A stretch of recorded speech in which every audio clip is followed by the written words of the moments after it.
तेजस्वी कुमार यादव जी।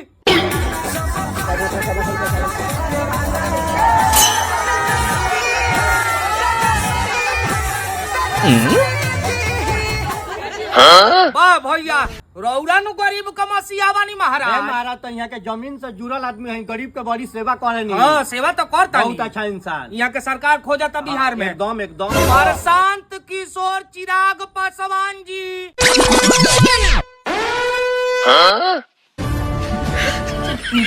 बे महाराज, अभी और मेहनत चाहिए। इतना मेहनत से काम ना चली। रउआ लोगिन सीखी लोगिन तेजस्वी भैया से।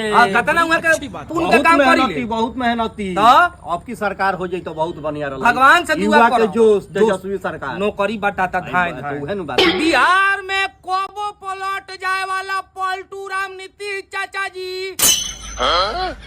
तो कौन करे भागे मार दो पर भरोसे कोई बेकार बा। कोबो पलट जाला। पलट के देखना टंगा जाता रही। पलट जाए के चाहिए बढ़िया से, तो टंगा के फेरी रहले रह जाता रहे। इनका भरोसा कर मत भागे जैसे। अब की हटिए जो है तो